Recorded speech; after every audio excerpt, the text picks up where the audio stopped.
bem-vindo. Mais um episódio do Descomplica Farmacast no ar. Bruno, tudo bem? Estamos aqui de volta com mais um. Olá, Viviane, tudo bem? Ótimo. O episódio de hoje, mais do que especial. Necessário, super necessário que a gente fale sobre isso, né? Vamos falar sobre as canetas emagrecedoras. É um tema que tem sido muito discutido, de apelo à sociedade, eu acho que até mundial como um todo. São grandes os desafios que o varejo farma tem enfrentado nesse sentido. Os pequenos não têm acesso, somente os grandes. A gente vai estar conversando um pouquinho sobre tudo isso daqui. Falsificação do medicamento, contrabando.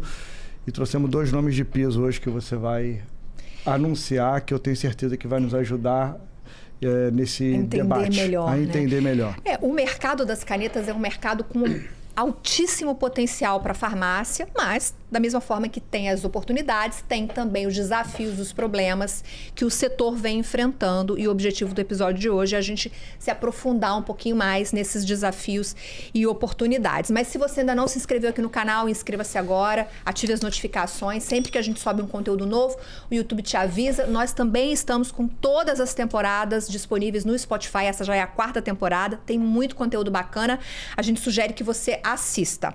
Bom, vamos apresentar agora os nossos convidados de hoje. Nós estamos aqui com o Fábio Alguim, que é diretor sênior de relacionamento com parceiros estratégicos e serviços ao cliente do IQVIA. Fábio, seja muito bem-vindo. Que prazer ter você aqui. Muito obrigado. Obrigado pelo convite, Vivi. Obrigado pelo convite. É um prazer estar aqui com vocês hoje. Que honra ter a IQVIA aqui no nosso podcast, Uma falando honra, com a gente, né? Muito bom isso. E também para complementar esse debate, que eu tenho certeza que será quentíssimo, nós estamos aqui com o delegado de Polícia Federal e advogado Felício Laterça. Delegado, seja muito bem-vindo. Obrigada pela sua presença. Satisfação minha estar aqui para contribuir com a sociedade como um todo, especialmente para o segmento de farmácia, segmento esse que nós temos um grande apreço.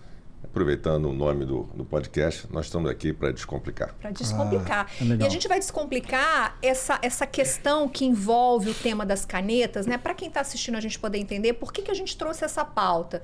A gente sabe que as canetas estão puxando o mercado, o Fábio está aqui para falar um pouco de mercado para a gente.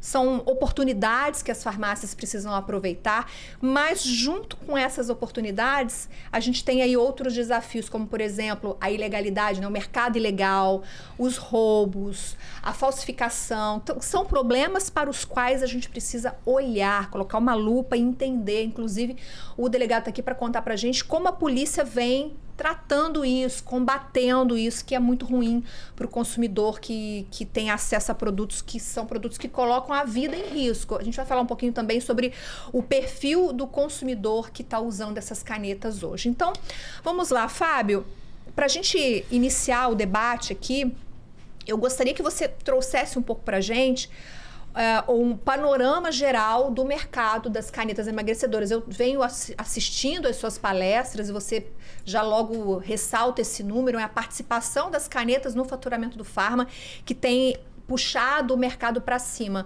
Traz para a gente um pouquinho desse panorama. Legal, Vivi. Bom, o mercado de canetas emagrecedoras ou o mercado de agonistas de GLP-1, né, com o segmento no seu nome técnico. Isso. É um mercado que vem crescendo de forma importante. Ele cresceu 110% quando comparado com o mesmo período do ano anterior. Agora, quando a gente olha, então, vamos lá, para o mercado farmacêutico, a gente tem um mercado de 250 bilhões de reais no último MAT de abril de 2026. O que significa isso? Nos últimos 12 meses acumulados, o varejo farmacêutico vendeu 250 bilhões de reais.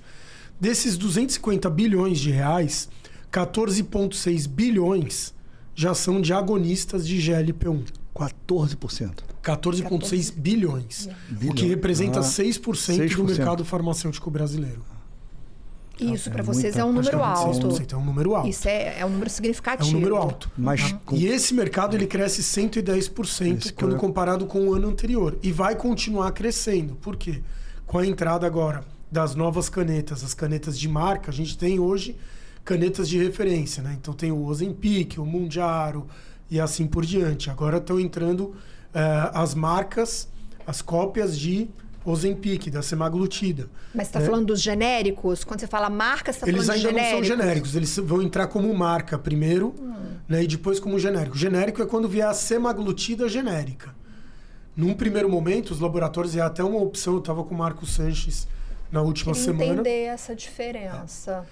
Eles estão lançando as canetas da AMS, né, como marca. Então vai se chamar Oziv, não vai ter a marca lá, semaglutida genérica. Não tem o G de genérico na embalagem. Não tem o G de genérico, não tem a faixa amarela, nada disso. Tá?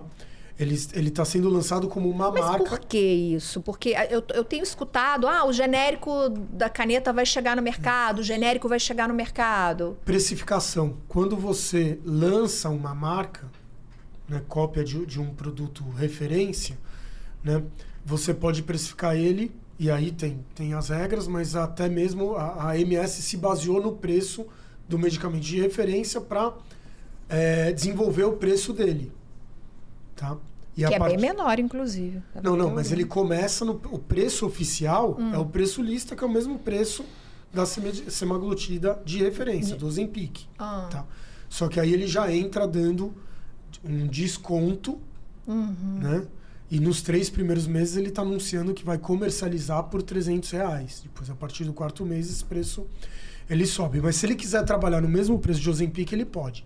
Pela lei de genéricos, quando ele lança um genérico, ele no mínimo tem que estar 30% abaixo do medicamento de referência. Entendi. Como ele está entrando num primeiro momento, né, e ele é único no mercado, porque é a primeira cópia que está sendo lançada, ele optou por lançar como cópia, e aí no futuro provavelmente ele vai analisar, e não tenho dúvida que ele vai lançar o genérico também da semaglutida. A AMS é uma fabricante referência de genéricos, né? Uma empresa altamente confiável, assim. Mas ele tem produtos de marca e tem produtos genéricos. Ele trabalha 50% da demanda das vendas dele são produtos genéricos. Sim. Né? Os outros 50% estão entre marca, referência, assim por diante. Sim. Bom, a gente está falando de mercado. Você tem mais algum número ou alguma informação para dar esse panorama para a gente trazer? Não, então, assim, o que é importante a gente frisar, né? Ele é um mercado pujante, os agonistas de GLP-1, né? Que está puxando o crescimento do varejo farmacêutico brasileiro. O varejo farmacêutico como um todo cresce 11,7%, quando comparado com o mesmo período do ano anterior. Se eu tirar os agonistas de GLP-1 desse crescimento, o crescimento do varejo farmacêutico cai para 8,6%. Ele continua crescendo, mas já não cresce a 2 dígitos. Entendi. Então, o que tá fazendo o segmento crescer 2 dígitos são as canetas. São as canetas, exatamente. Tá? Isso também por uma transformação que a gente vem sofrendo no varejo farmacêutico brasileiro, que é uma tendência global. Cada vez mais a gente vê medicamentos genéricos ganhando espaço e menos medicamentos de referência sendo lançados no mercado. Por quê? Porque a gente é muito bem atendido pelos medicamentos que a gente tem hoje, e as indústrias de inovação cada vez mais estão focando em medicamentos de alta complexidade. Né? Então, mais medicamento genérico no mercado. Medicamento genérico, como eu disse, tem no mínimo 30% a menos, né, do valor do medicamento de referência. Então, isso tende a diminuir em valor o crescimento do mercado como um todo. Se eu olhar em unidades, isso já não acontece. A gente continua observando que o mercado farmacêutico continua crescendo lá de 4% a 5% ao ano em unidades. Então é o valor que está puxando esse mercado para cima. Exatamente. Né? E se eu tiro o GLP-1, que é um produto de referência, aí eu observo que o crescimento ele diminui um pouco, porque o genérico, que é o que puxa o crescimento do mercado, ele tem um valor menor. Tá, mas aí é um mercado pujante, de muita oportunidade, mas oportunidade para todo o segmento? Oportunidade para todo o segmento, porque o que vem acontecendo? Inclusive independentes? Inclusive independentes. Né? O que a gente está observando é uma transformação, é uma mudança estrutural do varejo farmacêutico brasileiro. Né? E aí eu costumo dizer, eu tenho 26 anos de varejo farmacêutico, tive a oportunidade de participar na época do lançamento de Xenical, quando eu trabalhava no laboratório. Né? Naquele momento, quando o Xenical foi lançado, né, saiu uma reportagem numa determinada revista e teve um boom. Porque ele foi lançado. Na reportagem ele dava a ideia de um medicamento milagroso que você tomava o xenical e perdia 20% da gordura da sua gordura corporal e de todo o alimento que você consumia, né?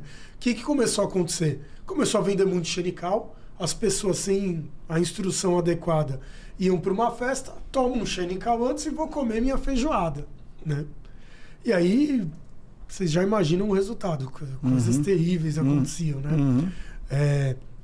Gastrointestinal, da pessoa não dá tempo de chegar no banheiro, assim por diante.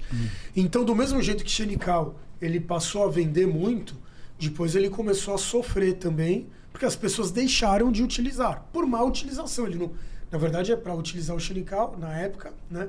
E não poderia ser consumido gordura. A ideia era que aí ele eliminava a gordura corporal. Tá?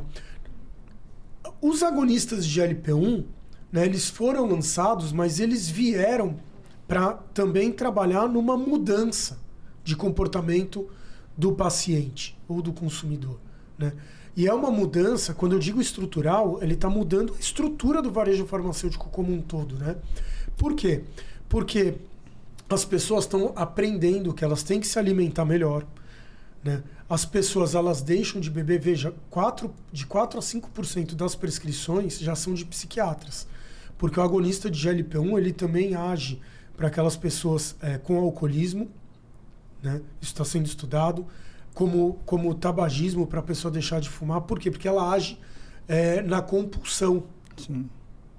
Ela tira o fator compulsão, ou ela diminui o fator compulsão, né? Então, assim, sendo assim, as pessoas elas estão passando a se alimentar melhor, né? E essa transformação ela está acontecendo. Elas estão passando a consumir mais proteínas, elas estão deixando de beber, né? Elas estão passando a consumir mais vitaminas. Então a gente pega metilcobalamina, vitamina B, vitamina C, vitamina D, ômega 3, disparou a venda, crescendo aí de 20% a 25% cada um dessas subcategorias, né? Por quê? Porque as pessoas estão consumindo os agonistas de GLP-1 e junto elas estão mudando a forma de se alimentar, elas estão se alimentando melhor, elas estão passando a consumir o whey protein, elas estão passando a consumir a creatina, elas entendem que elas têm que tomar uma vitamina, porque quando você toma agonistas de GLP-1, você tem que repor vitamina, porque senão você tem perda de vitamina. E aí abre mercado, né? Porque a farmácia vende o suplemento, a farmácia vende a vitamina, a farmácia vende o whey. Então isso vai motivando. Vocês observaram o crescimento dessas outras categorias também? A gente observou a categoria de whey protein, alimentos proteicos, por exemplo, está crescendo quase 30%. Né? Como eu falei, ômega 3 está crescendo a taxa de 20%. Né? Vitaminas, e é interessante, as pessoas não estão tomando os multivitamínicos, eles estão tomando os polivitamínicos, muito orientado pela prescrição médica. Toma vitamina B, toma vitamina C, toma vitamina D. Né? E essas subcategorias têm crescido aí 20%, 25%, né? Quando comparado com o mesmo período do ano anterior. Né?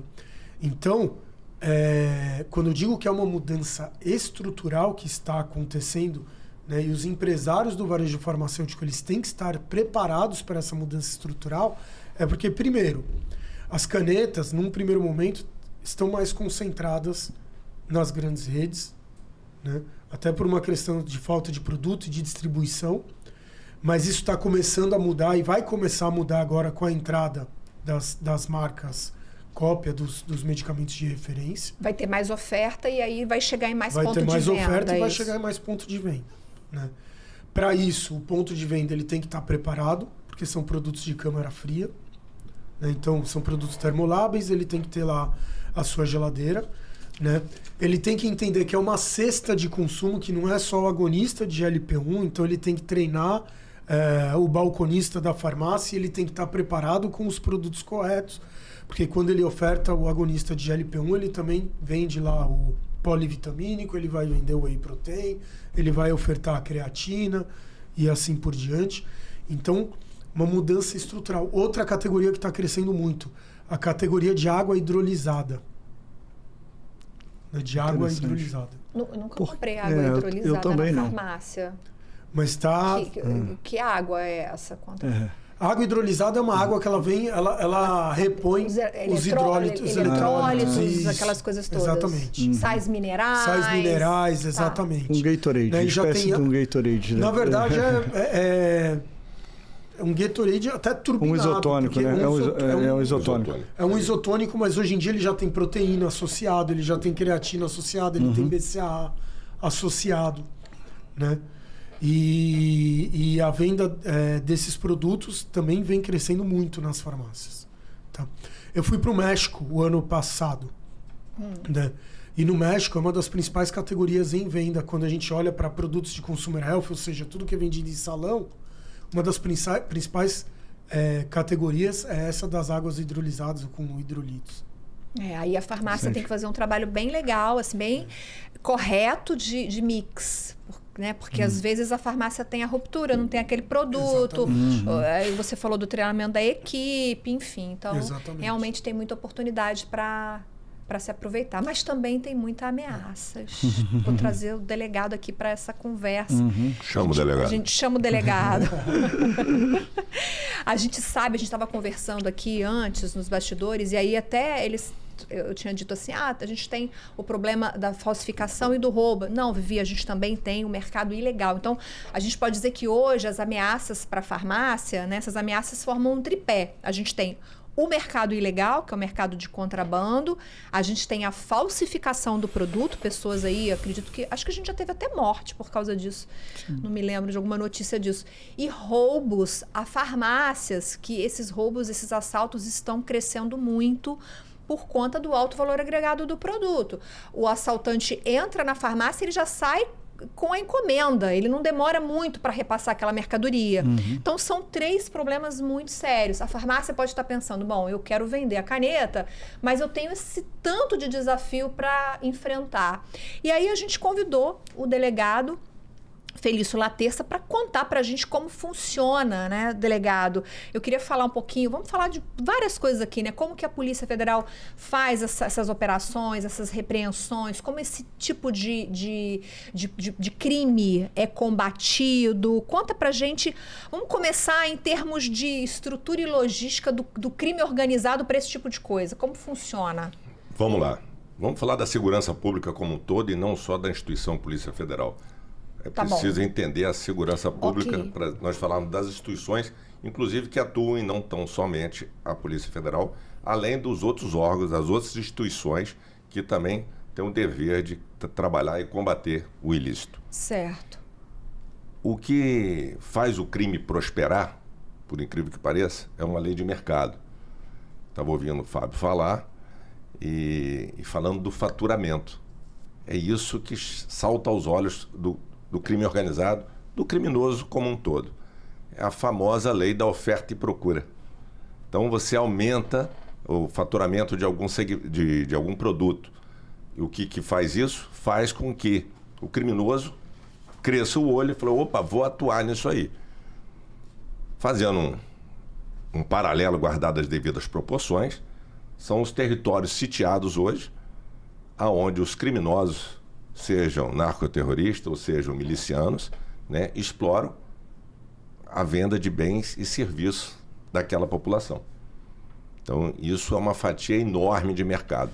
Então, o criminoso como um todo, ele procura mercado, como o contrabando de cigarro, que é outra coisa que já teve uma grande alta e continua circulando. E o do cigarro, como o da caneta emagrecedora, tem o mesmo apelo. Não, é bacana. Eu fumo um cigarro daqui mesmo, eu estou, na verdade, comprando um cigarro mais barato. Mas as pessoas desconhecem os malefícios desse produto sem origem. E é importante nós frisarmos isso para as pessoas. E aqueles que comercializam também não conhecem o tipo de pena que é imposto, não só a quem falsifica, a quem pratica o contrabando, como também aquele que vende. Então você tem aí toda uma cadeia de partícipes e de autores, na verdade, na escalada do crime. Então, a caneta emagrecedora se tornou, né, uma vedete hoje no emagrecimento. E o que eu vejo, inclusive, até com preocupação, e fico alerta para as pessoas do ramo, e aí alertar os farmacêuticos que estão nas farmácias, né, os próprios médicos que prescrevem, para ter uma conversa muito séria com seus pacientes. Porque o paciente vai ao médico para buscar uma consulta, mas quando vai também ao farmacêutico, está na farmácia, não se preocupa às vezes com a origem do produto, com todos aqueles medicamentos que tem que ter cuidado ao adquirir uma caneta emagrecedora. E isso chamou a atenção dos bandidos como um todo.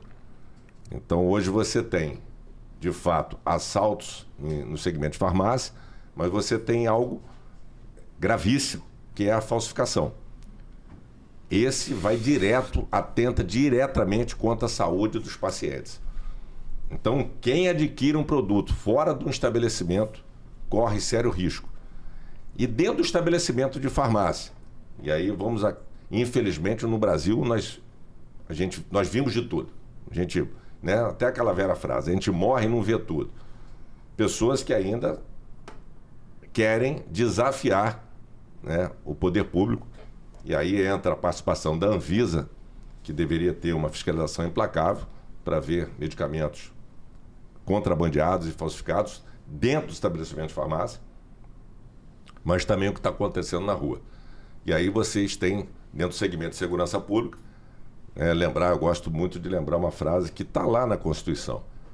A segurança pública é dever do Estado, mas direito e responsabilidade de todos. E todos esquecem isso. Então, você não pode comprar nenhum produto sem referência. Eu acho importante a gente colocar aqui as diferenças, né? Por exemplo, o que é o produto ilegal? É aquele que vem de origem... Explica pra gente, não sei se o Fábio também pode contribuir, o que é uma caneta ilegal, por exemplo? Vamos lá. O Fábio, se quiser, fica à vontade para complementar. Você tem o fabricante, que tem os seus distribuidores, tem toda uma cadeia para chegar ao consumidor final. Você tem, nesse caso, o contrabando, que é a caneta que vem de fora, e isso está tendo muita apreensão. E quando a gente fala da segurança pública, né, as instituições que atuam no combate, você tem a Polícia Federal, você tem a Polícia Rodoviária Federal, que atua nas rodovias, você tem outro órgão, né, que não está dentro especificamente da segurança pública, a Receita Federal, que atua também na fronteira, nos aeroportos, portos e aeroportos. Você vai ter a Polícia Civil, que atua no dia a dia. E também nas ruas vamos ter as polícias militares. Então é todo um conjunto dentro da segurança pública para atuar na repressão, e na investigação são as polícias judiciárias. A Polícia Judiciária, nós temos as polícias civis dos estados e a Polícia Federal da União. E quando você fala de um produto ilícito, esse que veio de fora, entendeu? Ele é ilícito. Ele pode ser até um produto de origem que tenha o fármaco lá dentro, aquele que é receitado, mas ele veio de forma ilegal, sem acondicionamento. É isso aí. Porque ele não tem aprovação da Anvisa para ser vendido no Brasil. Aqui no Brasil. Exatamente. Ele não passou pelos testes, como todos os produtos que são vendidos aqui no Brasil. Hoje a maioria vem do Paraguai, certo? Os ilegais. Paraguai, Bolívia. Bolívia também tem muito produto falsificado e contrabandeado. E aí, quando assim, o contrabandeado, muitas vezes, né, você vai para outros países, tem laboratórios sérios que estão produzindo lá o medicamento da forma correta, com fármaco, Sim. tudo, né? Mas ele não é aprovado para ser vendido aqui no Brasil. Então, o correto seria ele passar por toda a metodologia, né? Por todos os Ele vai funcionar, vai ter os efeitos, mas quem está comprando de forma irregular, porque ele não poderia estar sendo vendido aqui no Brasil. Mas aí tem o risco, Exato. Que é o risco do como o contrabando chega, né? Porque eu tive a oportunidade de ir para o Paraguai há poucos meses, e aí eu vi de tudo, assim. Eles colocam a tirzepatida, a ampola no escapamento da moto. Acontece de tudo. É um produto termolável. Precisa de acondicionamento. Refrigeração. Exatamente. Né? Então você não sabe como esse produto ele eventualmente saiu, e pode ter saído até mesmo de uma farmácia de lá. Né? Muitas vezes ele sai de uma... Né? Mas como, a partir do momento que ele foi vendido legalmente por aquela farmácia fora do Brasil, como é que esse produto passou pela fronteira e chegou aqui no Brasil? Qual foi o acondicionamento? Como é que ele veio?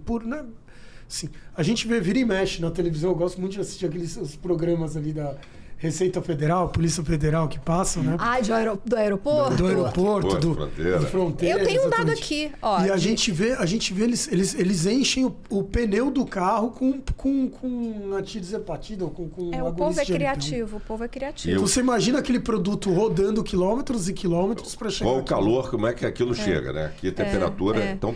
Ó, aqui, um dado de 4 de maio de 2026, que foi publicado no jornal Estado de São Paulo, diz que a Receita Federal, as apreensões da Receita Federal saltaram de 8 mil unidades, né, de canetas para 59 mil em poucos meses. Isso que foi pego, né? Exato, isso que foi apreendido. Isso, são as apreensões da Receita Federal, exatamente, então, das fronteiras. Fábio fez um complemento muito importante, exatamente demonstrando isso que eu vinha falando.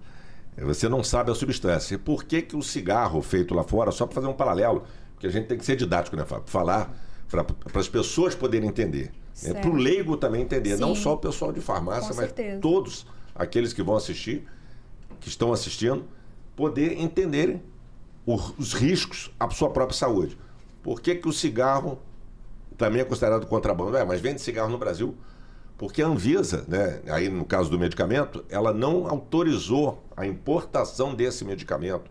Então, na verdade, as substâncias que são fabricadas nos cigarros de lá, talvez não sejam as mesmas autorizadas para se fabricar e produzir aqui. E fora a questão, né, de como isso das formas mais variadas possíveis, chega, né, às mãos do consumidor final. Ou seja, não tem condição nenhuma. Isso aí a gente não tem dúvida, porque não vem acondicionado. A gente sabe que as canetas emagrecedoras, elas têm que ter um certo zelo, um certo cuidado no seu manuseio, inclusive, né, no acondicionamento, para preservar as suas características das substâncias que ali estão. Então, e lembrar um outro detalhe, e por isso é contrabando e não descaminho. Não é contrabando e descaminho, muita gente ainda tem aquela noção, aquela ideia antiga, comum, que os crimes, eles, na verdade, eram capitulados no mesmo artigo do Código Penal, o artigo 334. Isso houve uma variação. Qual a diferença de um e de outro, delegado?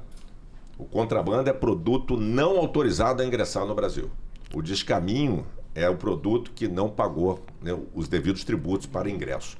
Essa tem uma distinção. Então, o contrabando, hoje, ele está no 334A, no Código Penal, ele foi elevado a pena, inclusive, aumentada. Então, quem se arrisca a praticar o contrabando cai numa pena maior, sem falar do resultado da perícia. Se tiver outras substâncias, que não aquela, né, que consta, né, que a falsificação também tem isso, seja de fato um produto falsificado, mas dizendo que é produto A ou B e não for aquele produto, vai incorrer no crime do artigo 273, que tem uma pena pesada, também está no Código Penal, contra a saúde pública, que tem vários tipos penais, de falsificar, importar, trazer consigo. É quase igual ao tráfico de entorpecentes. E é uma pena de 10 a 15 anos. Então fica o alerta aí para aqueles que querem se aventurar e ficam nesse caminho, esse caminho do dinheiro fácil. É o caminho, e na verdade o alerta serve para todos aqueles, para a população. Acho que deveria haver propagandas maciças, ou uma propaganda massiva sobre isso. Não utilizem produtos, não façam. E você não vê a grande mídia trabalhar nesse sentido. O Conselho Federal de Farmácia poderia fazer propaganda. Aliás, eu conheço o Conselho Federal, Conselho Rico, podia investir em propaganda, na defesa do segmento de farmácia, da proteção do emprego do farmacêutico. Isso era algo importantíssimo. Então, a Polícia Federal com a Receita Federal atuam especificamente na questão do contrabando. Mas o que se tem feito de fato, assim, para... Eu quero trazer mais 2 dados aqui, que não só desse contrabando, mas também dos roubos, os assaltos às farmácias. Olha, tem um prejuízo aqui, que é um prejuízo estimado de 2005... que é de aproximadamente 68 milhões de reais. Ou seja, as farmácias em 2025 perderam 68 milhões de reais em roubos de canetas emagrecedoras. E a média é de 11 assaltos diários por dia nas farmácias paulistas. Essa fonte aqui foi até o Brasil Urgente da Band que trouxe essa informação. 11 assaltos diários em farmácias paulistas. O que na prática a polícia tem feito para repreender tanto o contrabando quanto os assaltos? Queria também completar com uma pergunta. Você falou da penalização. A maioria dos nossos ouvintes e do nosso público é dono de farmácia, né? E pode acontecer o que você chamou de interceptação, quer dizer, é a revenda. Dele revender esses produtos falsificados. Receptação. Então, ele fazer a venda desses produtos falsificados ou contrabandeados nas suas farmácias. Qual o tipo de pena e de consequências que pode acontecer para ele? Vamos começar, então, respondendo sobre a receptação. A receptação também teve uma pena aumentada recentemente. Salvo engano, foi agora em maio de 2026, desse ano, junto com a pesquisa que foi feita. Aumentou a pena. Hoje a pena máxima chega a 6 anos. Então, aquele que for pego, né, achando que eu comprei o produtozinho é bom, é legal, eu vou ter um faturamento bom em cima de um determinado produto, está se comprometendo. Né? Sem falar numa outra fiscalização da própria Anvisa e toda a punição que pode vir em cima daquele que quer andar à margem da lei. A receptação hoje, ele não vai ter a fiança arbitrada na delegacia de polícia. E aí a atuação é da Polícia Civil. Então, para as pessoas poderem entender, porque nós temos determinados tipos de atuação, não só da instituição Polícia Federal, como das Polícias Civis dos Estados. E aí você pode até ter uma atuação da Polícia Militar, uma apreensão na rua, encontrar canetas emigracedoras e ter também a atuação da Polícia Militar. Mas quando tem um assalto em farmácia, essa investigação é da respectiva Polícia Civil daquele estado. Nós estamos falando, e eu também vi uma reportagem que aconteceu em São Paulo, os empresários do segmento apavorados com a quantidade de assalto, e lá, na verdade, foi feito até um trabalho para minimizar os danos, mitigar esse tipo de ocorrência. Mas quando tem uma investigação séria, ela vai chegar em outras questões. Então não é só prender aquele assaltante, aquele ladrão. É preciso aprofundar a investigação. E aí nós temos que fazer, na verdade, né, uma conversa, abrir diálogo com as secretarias de segurança pública de cada estado. Isso é importante. Para quê? Porque muitas vezes, quando se pega uma pessoa que cometeu um crime, a investigação ela não vai adiante. Esse caso das canetas emagrecedoras, eu, como delegado, eu sempre iria ao fundo do poço. Ou seja, o caminho mais distante que tivesse que percorrer, eu mergulharia nele. Porque é preciso saber isso. Não foi o cara que viu, mas se ele foi lá assaltar, ele tem quem compre. É uma rede. É uma rede, né? Exato. Isso tudo é um grande esquema, ele já sabe. Né? Isso circula na Deep Web, que é a internet profunda, a venda de medicamentos também. Você tem, então, que fiscalizar a internet, e isso a instituição Polícia Federal faz, a Polícia Civil também faz.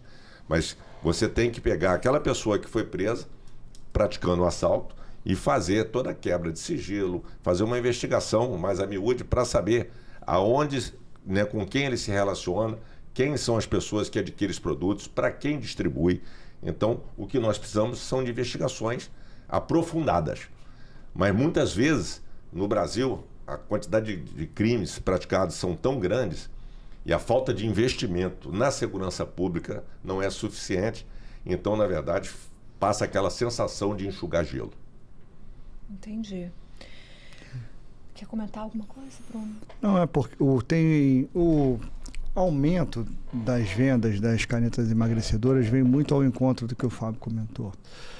Os benefícios que ela traz, quando, né, a gente não está falando da venda ilegal, mas da substância em si, são gigantescos. A gente vê pessoas ao nosso redor que fazem uso dessa medicação e têm tido ganhos extraordinários na saúde como um todo. Ela dá resultado com pouco efeito colateral. É isso que eu ia comentar. O efeito colateral é baixíssimo. Até por conta dessa situação, eu acredito que a falsificação também se aproveita disso, porque muitos tomam o medicamento falsificado e não tem efeitos colaterais. Eu não tenho esse dado aqui, mas a rejeição ou o tipo de efeito colateral que porventura haja no uso do medicamento é baixíssimo, é 4%, 5%, enfim. É algo muito, muito baixo. A gente tem visto até o uso recreativo das canetas. Eu vou ter um casamento, então pro casamento eu vou tomar agora. Ou então, eu vou sair daqui 2 semanas. Virou até presente, né? As pessoas virou até presente. Pessoas estão dando de presente. Um vídeo de um casamento que a menina, em vez de jogar o buquê, jogou uma caneta. Mentira, sério isso? Isso aconteceu, eu vi também. Tá na internet. Você falou sobre os perfis. Você já concluiu? Não, porque tem relação com o que ele falou. Pode Na sua apresentação, você fala um pouco sobre esses perfis, né? Quem é esse consumidor? Muito na linha do que o Bruno está falando, mas os benefícios estão aí, a gente não está questionando. Mas existem perfis diferentes de quem consome. Aquela pessoa que realmente tem uma necessidade de saúde para consumir e aquela que quer apenas se divertir. Vocês mapeiam isso no IQVIA? Vocês acompanham esses perfis? Então, a gente mapeia através de pesquisa, né? Então, o que a gente... Bom, primeiro eu queria só colocar um ponto aqui, que quando eu falo do mercado farmacêutico, os números que eu digo... 14,6 bilhões, eu estou vendo tudo o que é vendido exclusivamente dentro das farmácias. Certo. Exatamente. Ok. Tá, então, eu não vejo o que é manipulado, eu não vejo o que está sendo aplicado em consultório, eu não vejo nenhum outro canal. Tá? É tudo que é vendido dentro de farmácia. Né? Então, a gente realizou uma pesquisa há pouco tempo, a gente está na segunda onda das pesquisas, indo para a terceira onda agora, então a gente está fazendo a terceira pesquisa, né? E a gente observa que da primeira para a segunda, na primeira pesquisa, 15% das pessoas, quando a gente fez a entrevista, como se fosse uma pesquisa eleitoral, para simplificar. Tá bom. Né? 15% das pessoas afirmavam utilizar algum tipo de caneta emagrecedora. Tá? Esse número subiu na segunda onda que a gente fez em maio para 22%. 15%? Como assim? 15% das pessoas pesquisadas? A gente entrevistou 1.000 pessoas no Brasil. 1.000 pessoas. Estratificado. Né, público A, C acima de 18 anos. Sim. Tá importante deixar isso claro. A gente não olhou o público D. Olhei A, C, que eu entendo que é potencial, acima de 18 anos. Né? 15% dessas pessoas fazem isso. Na primeira onda, que foi em novembro de 25, 15% das pessoas diziam que estavam utilizando algum tipo de caneta. Tá? Algum agonista de GLP-1. Na segunda onda, em maio, 22% das pessoas afirmaram que estavam usando algum tipo de agonista de GLP-1. É muita coisa. Ô, Fábio, bastante. Vou fazer uma provocação aqui. Explica, porque se vai para o segmento, ele tá tranquilo. Mas se for para um público comum, explica para o público aí o que é agonista. O agonista de GLP-1 nada mais é do que as canetas emagrecedoras. A imitação. É o nome técnico. É o nome técnico. Nome Na técnico. verdade, o que tem, eles são todos agonistas de GLP-1. Muito usuário bem. É o nome técnico da... GLP-1 é uma... É a sigla que define o princípio ativo. O princípio ativo, tá. Exatamente. Tá? A categoria chama agonistas de GLP-1. Tá? Então, tá aí dentro. E desses a gente fala de caneta, mas já existem os comprimidos. Né? Tem o Wegovy, que é comprimido. Então, tá todos eles são agonistas de GLP-1. Eles agem da mesma forma dentro do corpo humano. Ótimo, excelente observação do E desses 22% que você comentou, a cada 1.000, maioria mulheres, homens? Não, a gente fez uma pesquisa com 1.000 pessoas no Brasil, estratificado, né? Público A, C. Sim, público A, C. Acima de 18 anos. 22% afirmou que utilizava algum tipo de caneta. Na primeira pesquisa 15, na segunda 22. Crescimento exatamente. exponencial, né? Exponencial. Quando eu vou... E tem diferença de sexo? Vocês fizeram essa estratificação? Sexo feminino um pouco maior. Maior. Sexo feminino é um pouco maior. A pressão sobre as mulheres é maior do que a pressão sobre os homens. na estética. Vivemos numa sociedade machista, delegado. Não, mas eu por mim, as mulheres são todas como você, empoderadas, entendeu? Mas eu vejo um público masculino cada vez mais utilizando. Mas é bem quando eu digo assim, eu acho que tem a questão da vaidade. Ele é um pouco mais feminino, mas é bem dividido, tá? Não é um negócio assim, é muito mais... tava no 60-40. Então, assim, 60% público feminino, 40% público masculino. Vocês já fizeram a terceira onda? A gente está fazendo a terceira onda agora.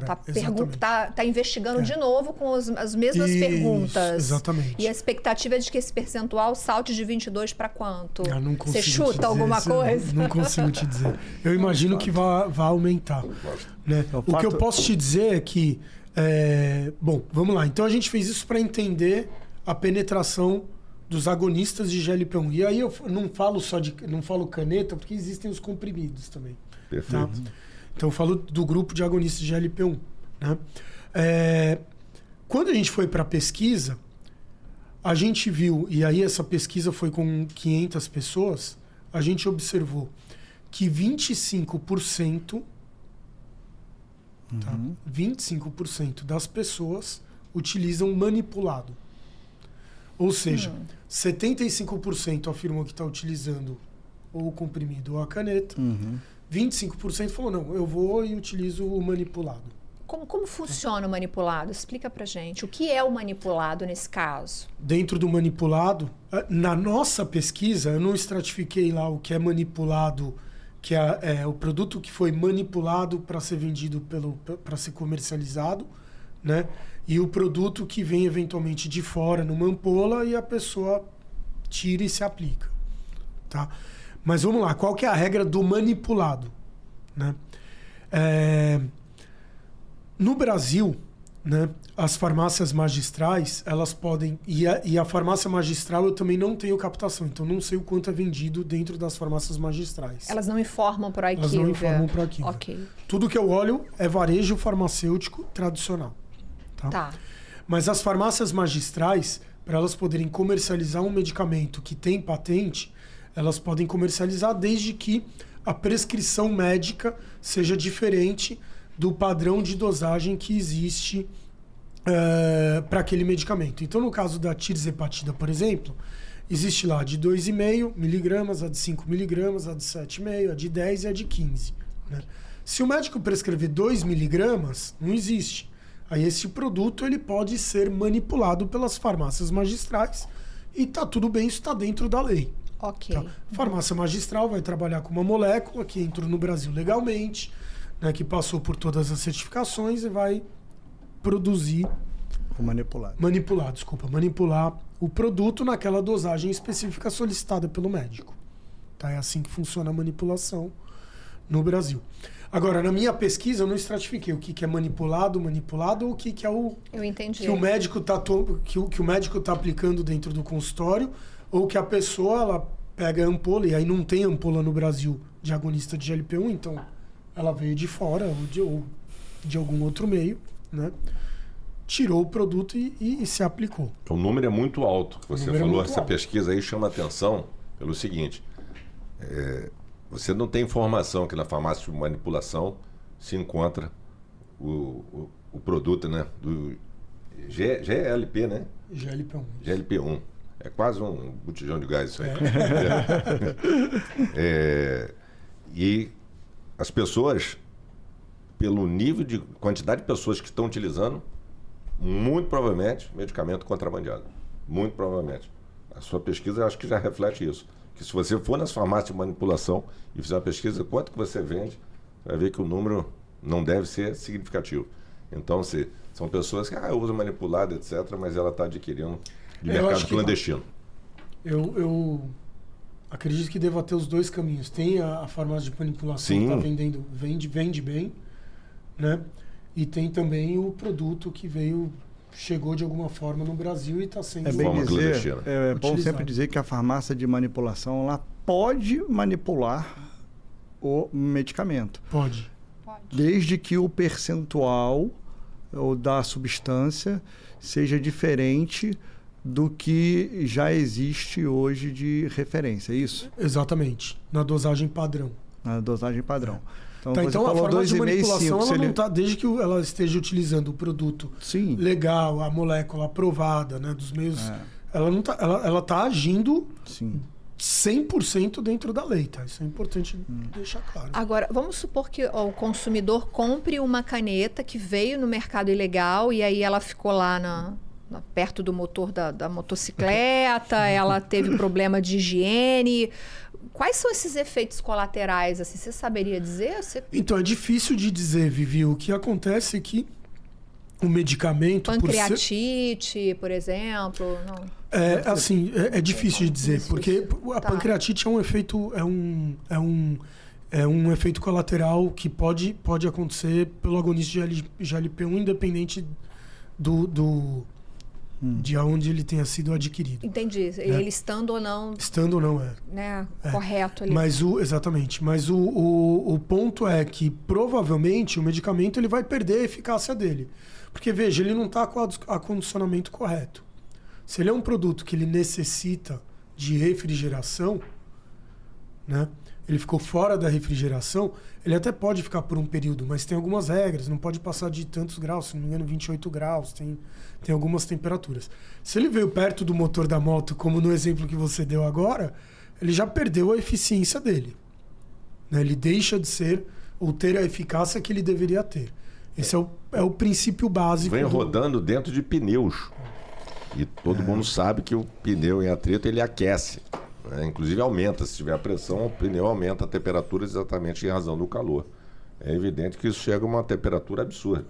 Minimamente o produto não serve para absolutamente nada. Agora, com certeza deve ter algum efeito colateral.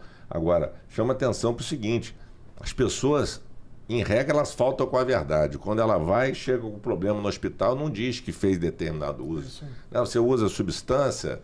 psicotrópica? Não faço uso. Você usa entorpecentes? Não faço. Inclusive, e até dificulta o diagnóstico do que ela pode dificulta o diagnóstico médico. Estar tendo ali naquele momento. A IQVIA ela não é só uma empresa de pesquisa de mercado, né? Como é conhecido pela grande maioria dos varejistas. A gente tem o braço que é o maior braço da IQVIA da pesquisa clínica.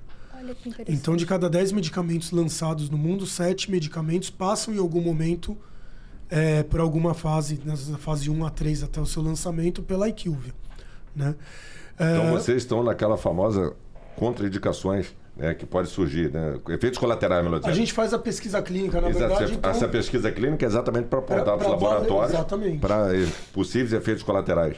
Possíveis efeitos colaterais, muitas vezes o medicamento, a molécula nem chega a avançar, né? Porque você vê que ela não tem ela não atinge o objetivo, que seria o objetivo primário da pesquisa, e aí a pesquisa... E, aliás, por que os medicamentos são tão caros? Porque, primeiro, né, quando ele é lançado, investe bilhões e bilhões de dólares para se lançar um medicamento. Pesquisa, etc. Só que para cada medicamento lançado, você tem outras várias moléculas, né, que não passam da fase 1, 2 ou 3. Então, assim, de cada 100 moléculas, 1 ou 2 ou 3 chegam no seu lançamento.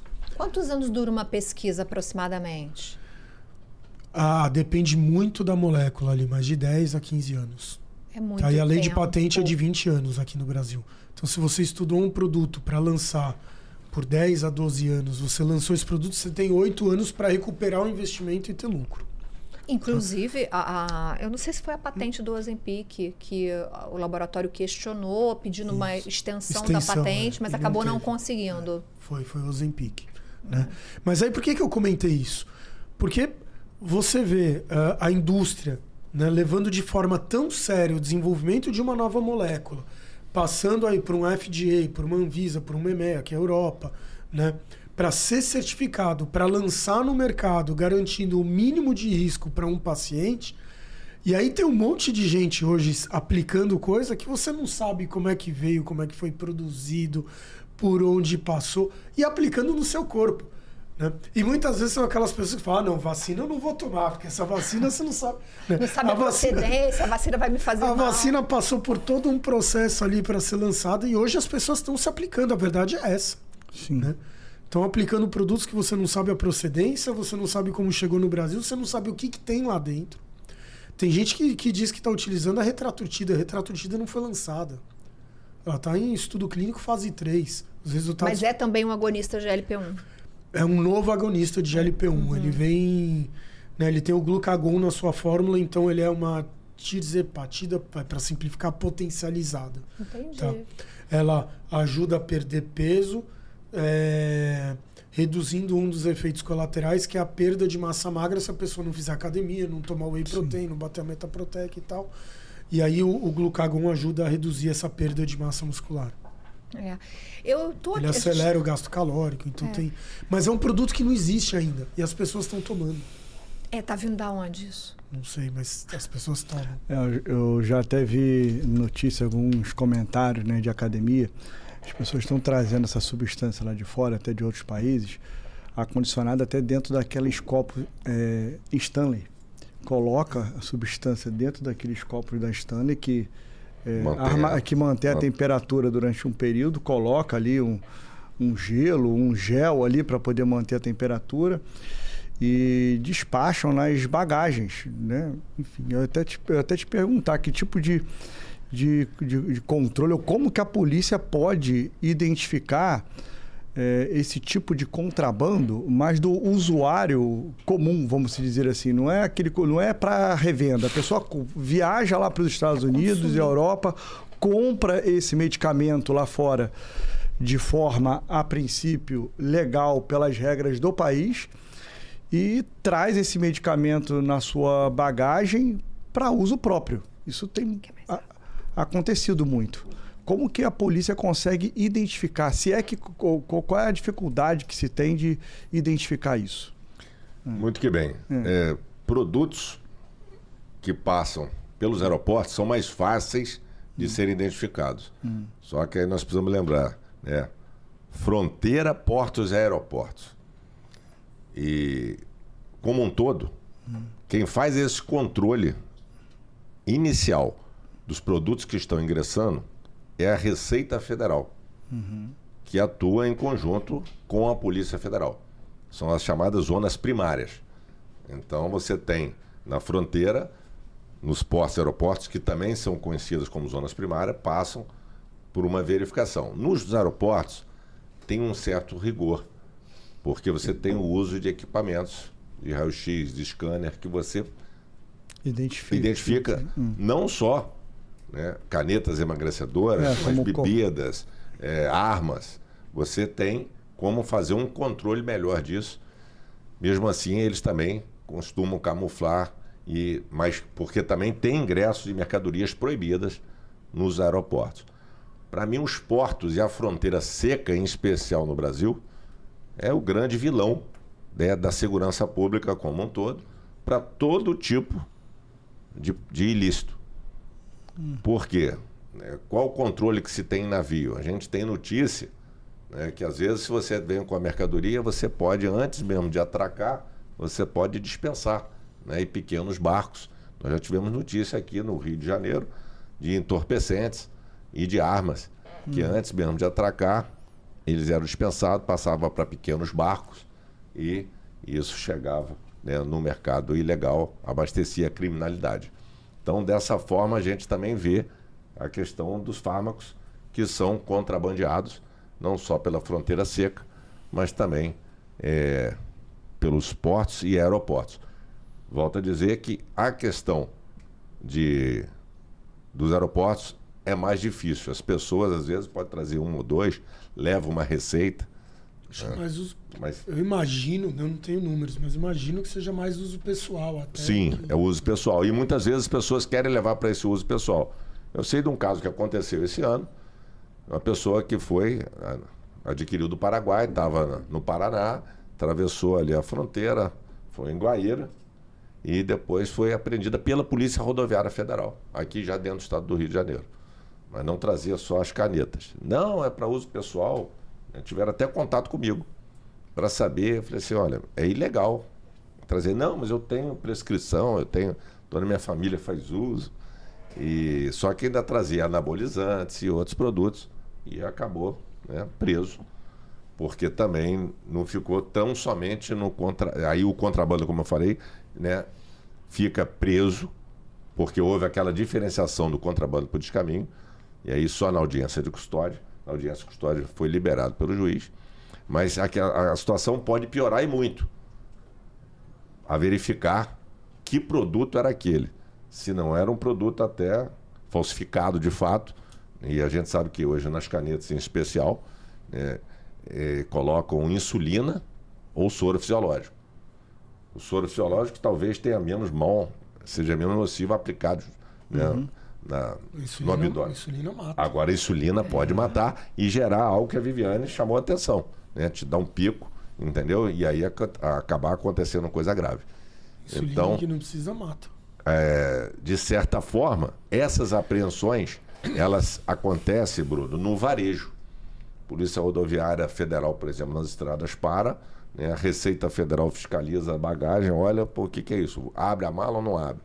Porque normalmente o pessoal tem treinamento para isso, para identificar, inclusive que se tem entorpecentes e determinados tipos de produto, até bebidas, porque aí o formato, né, as cores que o raio-x hoje, cada dia com tecnologia mais moderna, apontam para esse tipo de coisa. Então, aeroportos não é, acho que a porta de entrada desses produtos.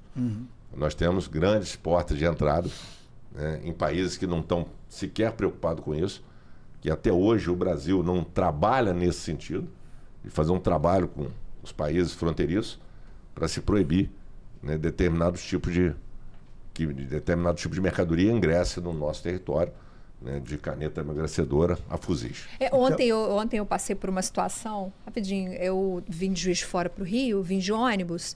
Quando eu desembarquei ali na Novo Rio, eu tive que passar, acho que por uma operação da polícia. E aí, na hora em que eu passar, eu nem olhei muito o delegado, que eu não fico muito olhando, né? Então eu falei, não é comigo, então não tenho que ficar olhando. Eu tô passando, eu vi que... Se olhar que tá vendo, né? Não era polícia militar. Também a gente sabe, vamos fazer a abordagem. Não era polícia militar. Isso eu sei que não era polícia militar. Tinha um ônibus e tinham 3 policiais ali naquele ônibus. E quando eu ia passar pela calçada, na lateral, o policial parou uma menina. Essa menina, ela tinha um cabelo compridão, a pele muito jovem. Essa ela devia ter uns 20, 25 anos no máximo ali. O policial mandou ela encostar e pediu para ela abrir a mala. Aí ela, mas eu fiquei com uma sensação ruim ali, né? Eu falei, bom, se ele fez isso, alguma coisa ali já tinha chegado para ele abordar essa menina com essa mala. Não ia abordar assim do nada. Não sei, me veio assim, eu lembrei dessa situação. Em regra, essas pessoas, quando são abordadas assim, recai já uma suspeita. Na verdade, tem algum dado de inteligência, tem uma investigação em andamento, e aí, não raro, essas pessoas são presas porque estão transportando o que a gente chama de mula, né? Ou está com entorpecentes, ou quem sabe não estava com caneta emagrecedora, pois agora de forma clandestina. Me veio aqui uma questão à cabeça. O senhor disse uma frase no início que foi a seguinte, mais ou menos assim, né? Se há o crime, é porque há demanda. Então, a gente tem aí 2 pontos, né? A gente tem a demanda, mas a gente pode ter também, Fábio, uma dificuldade de acesso em função... Pode não, a gente tem uma dificuldade de acesso em função do preço. Será que a entrada dos genéricos ou das canetas de marca a um preço mais acessível, será que isso pode inibir ou reduzir esses crimes? Vocês acham que a gente pode ver esse cenário no futuro? Não tenho dúvida de que o mercado vai mudar. Também não tenho dúvida, só para acompanhar o raciocínio do Fábio. Não tenho dúvida. Você pega a primeira caneta que está vindo, né, de marca da MS, ela vem a custo de R$10 ao dia. Né? R$10 ao dia, o que você vai economizar usando a caneta em comida e eventualmente deixando de beber e etc., ela já se pagou. Né? Então, eu não tenho dúvida de que o mercado ele vai mudar e vai se ampliar muito, tá, Vivi? Vai se ampliar muito. Mas o crime se aperfeiçoa, falando uma outra frase. Então ele vai baratear também, ele vai dizer que é o genérico. Acontece com o cigarro, né? Que o cigarro também... É o caso clássico do cigarro, que chega, né, no mercado aqui com preço inferior ao nosso. Lógico, nós temos uma tributação absurda, mas e o custo desse transporte? É óbvio que isso é feito com... Eu até digo... com qualquer tipo de folha. Né? Porque você, para produzir um cigarro, você tem a questão do fumo, tem toda a classificação, né?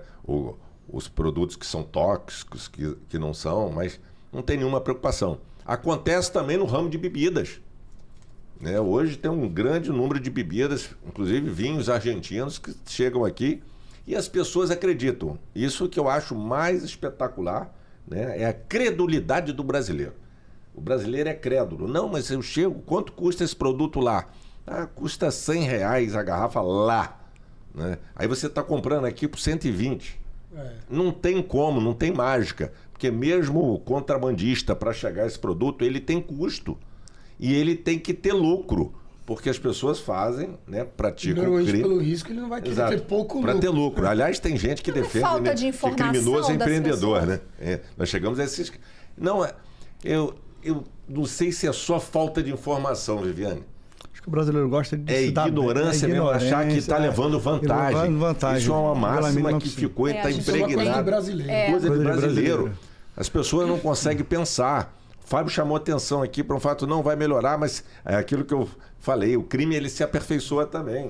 Ele vai fazer algo, não, esse aqui é o genérico, e vai entregar, né, uma canetinha, entendeu?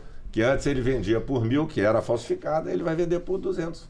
Aí o cara, eu vou economizar 100 e essa outra vai custar 300, eu vou compraressazinha por 200, eu vou economizar. Mas eu acredito que a gente vai chegar num futuro, né, não sei o quão distante está, do produto ser até oferecido pelo próprio governo.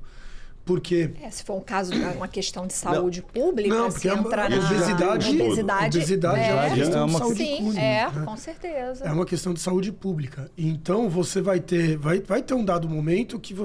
Assim, a caneta está indo num caminho que daqui a pouco, ao invés de fazer a bariátrica, a pessoa vai usar a caneta. Vai usar a caneta. Né? Isso já obesidade é crônica. Isso já foi feito em determinados municípios. Infelizmente... Pessoas que trabalhavam nessa prefeitura desviaram as canetas todas. O Brasil não é para amador, né? Falam que o Rio não é para amador, o Brasil não é para amador.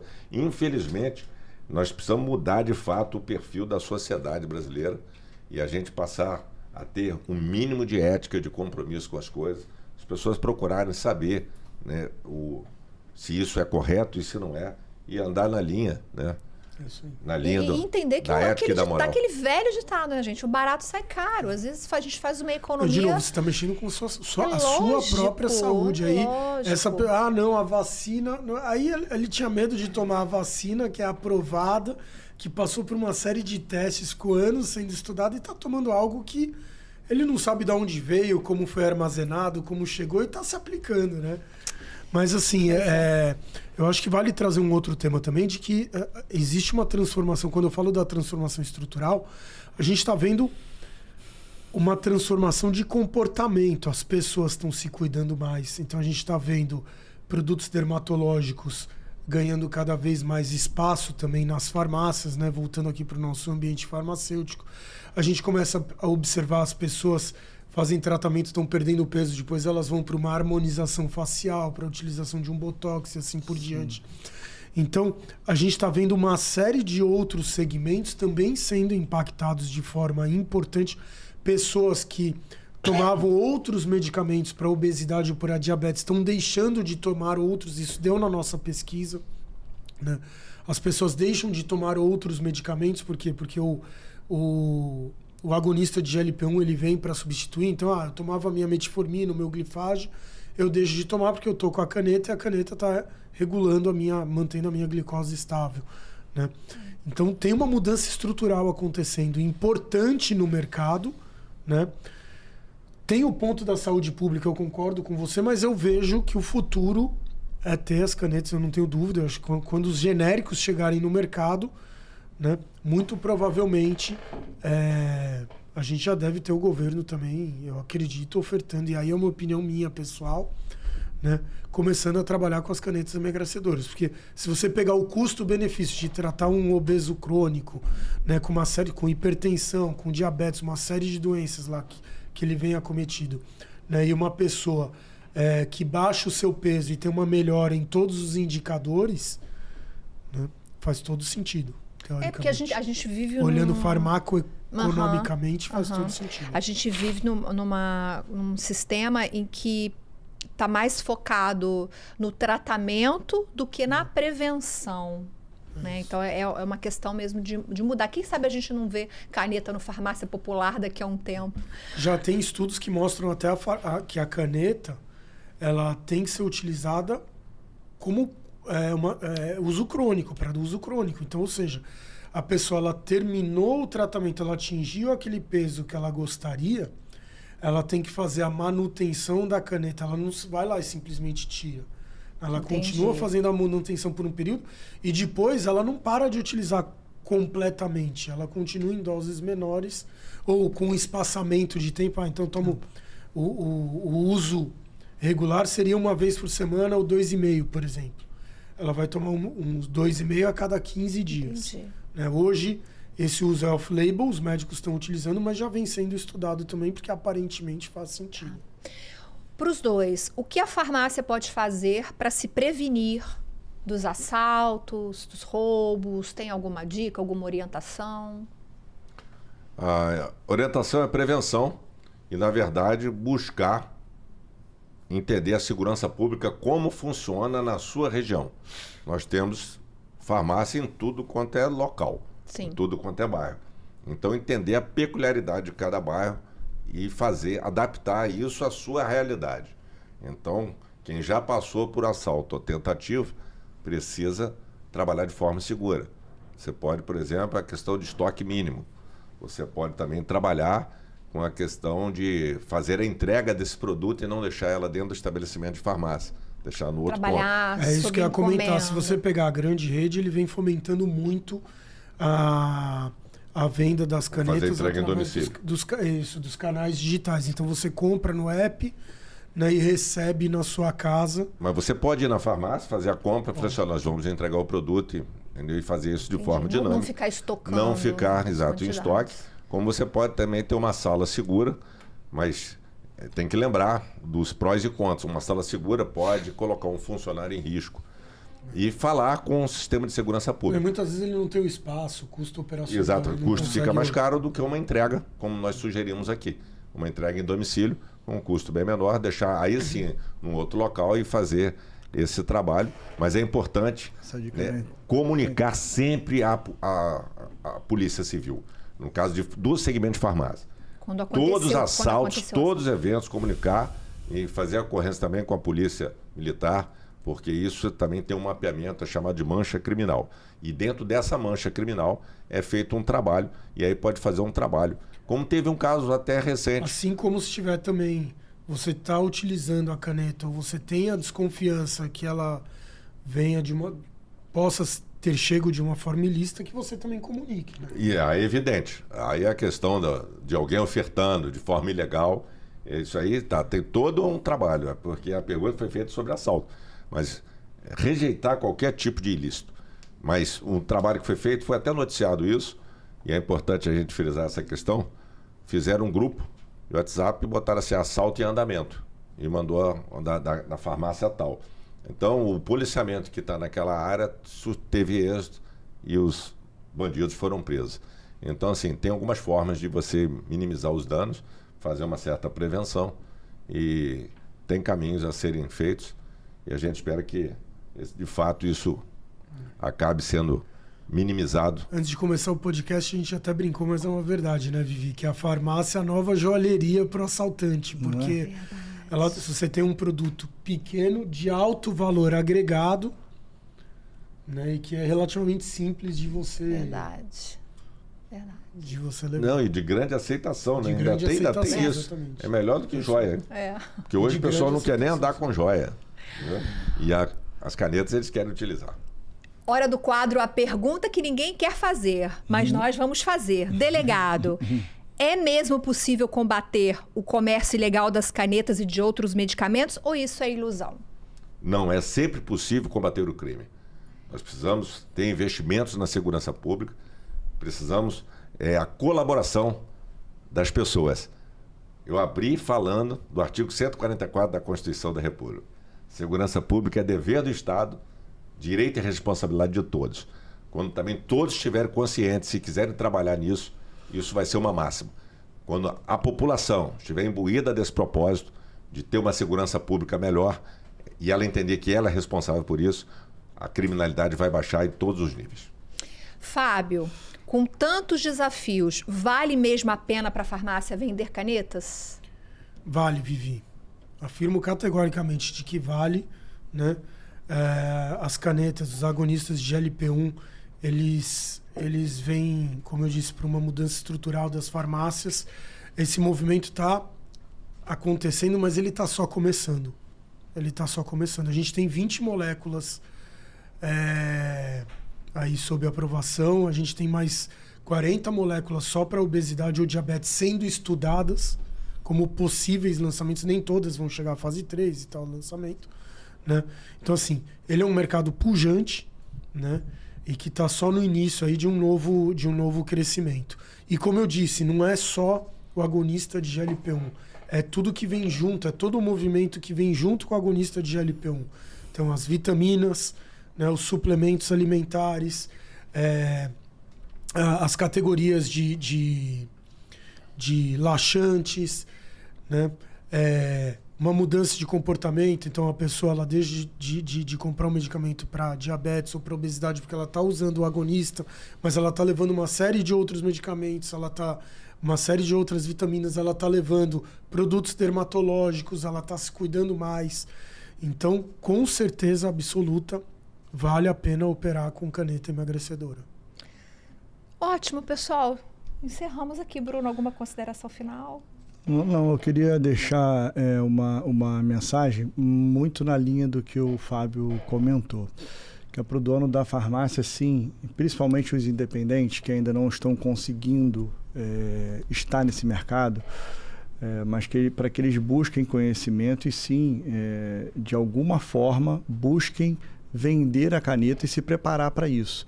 Porque muitos não estão preparados para as consequências da venda, tanto da área da segurança, mas também se preparar na educação da sua equipe, treinar a sua equipe para essa venda, aproveitar as oportunidades que tem em vender a caneta emagrecedora.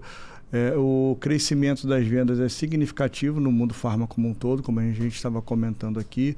São muitos hoje desafios. Eu acho que nós podemos trazer aqui, sim, algumas dicas e algumas informações importantes para que ele possa, sim, estar praticando a venda.